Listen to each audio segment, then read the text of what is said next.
Alors en conclusion, Monsieur le Président, qu'est-ce que vous allez faire pour lutter contre ces violences faites aux femmes? Informer, que chacune sache bien qu'elle peut trouver, si elle est victime de violences, un accueil. Former ensuite des personnels qui, jusqu'à présent, sont de bonne volonté, mais ne sont pas conscients de ce qu'ils peuvent avoir comme révélation de faits. Et donc, les policiers, les gendarmes, les magistrats, les médecins, les enseignants auront des formations spécifiques pour pouvoir accompagner les femmes qui sont victimes de violences. Enfin, punir. Nous devons avoir des procédures pénales beaucoup plus rapides, beaucoup plus simples, que les dépôts de plainte puissent être beaucoup plus accompagnés et suivis des faits. Et là encore, il y aura une évolution de la loi pour faire que certaines procédures puissent être encore davantage appliquées par rapport aux violences faites aux femmes. Enfin, nous devons loger, c'est-à-dire accueillir des femmes qui sont victimes de violences et qui ne trouvent pas les lieux d'accueil. Donc il y aura des programmes spécifiques pour des logements adaptés pour les femmes victimes de violences. Donc c'est un plan global. Je voulais le faire ici, dans un centre où des femmes ont donné leur témoignage et qui sont des formes d'espoir. Des femmes qui ont été battues, qui ont été soumises à des violences qui peuvent même être inexprimables, tellement elles sont dures, doivent savoir qu'il y aura toujours une réponse qui pourra leur être apportée, mais nous devons aussi prévenir. Et donc il y aura une grande campagne d'information qui sera lancée au début de l'année pour qu'il puisse y avoir, notamment aux plus jeunes âges de la vie, une prévention de ces violences. Mais tout ça, c'est aussi une question de moyens, pardon. Les moyens, nous les dégagerons. Ce n'est pas simplement que des postes.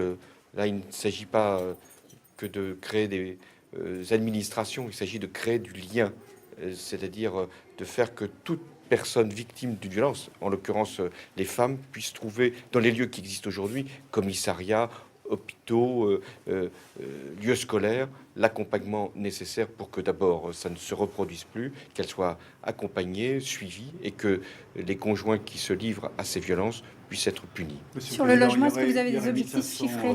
Logements disponibles actuellement dans des foyers pour les jeunes femmes victimes de violences. Les associations, l'Europe estime qu'il en faudrait 4500 de plus. Est-ce que vous allez répondre à cette attente? Oui, c'est un engagement que j'ai pris et qui sera tenu tout au long du quinquennat. Donc nous aurons plus de lieux d'accueil, d'urgence, mais aussi plus de logements qui sont spécifiquement dédiés à des femmes victimes de violences, qui auront rapidement des logements meublés pour ne plus subir les coups de leurs conjoints. Mais il y a aussi un dispositif de la loi qu'il convient d'appliquer, c'est que ce n'est pas aux femmes battues de quitter leur logement, c'est aux conjoints violents d'être mis hors de leur domicile. Vous avez parlé d'un projet de loi à venir, est-ce que vous pouvez nous en dire plus sur Oui, il y aura un comité interministériel qui va se tenir à la fin du mois et qui prendra l'ensemble des questions d'égalité femmes-hommes. Et dans ce projet de loi, il y aura des dispositions renforcées par rapport aux violences faites aux femmes. Est-ce que vous avez un budget spécifique pour le logement? Il y a dans les politiques du logement des moyens qui seront dégagés par rapport aux femmes victimes de violences. Ça se traduira dans le logement social, c'est ce que la ministre Cécile Duflot a confirmé, et ça se fera aussi dans les centres d'urgence. Est-ce que vous avez un objectif chiffré de création de logements pour les femmes victimes de violences?